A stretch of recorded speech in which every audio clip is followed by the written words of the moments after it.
નસકોરા બોલવા ઘણા બધા કોમન હોય છે, ઘણા બધાને આપણામાંથી બોલતા હોય છે. નસકોરા ક્યાંથી બોલે છે? નાકમાંથી બોલે છે કે ગળાની શ્વાસ નળી સંકોચાવાથી બોલે છે? એ આપણી માટે ડિફરન્શિએટ જુદું પાડવું જરૂરી બને છે.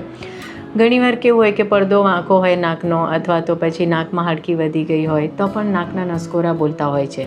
પણ જો એ પેશન્ટને દિવસ દરમિયાન બીજી કોઈ તકલીફ ના હોય, કે દિવસ દરમિયાન ઝોકા આવવા, વજન વધવું, રાત્રે યુરિન માટે વારંવાર ઉઠવું કે પગે સોજા આવવા, તો પછી એને સ્લીપ એપ્નિયાની બીમારી ના હોય, તો પછી ખાલી એને નાકની એક સ્ટ્રક્ચરલ એબનોર્માલિટીના કારણે જ નસકોરા બોલે છે, તો આપણે નજીકના ENT ડૉક્ટર પાસે જઈને એમની સલાહ લેવી જોઈએ.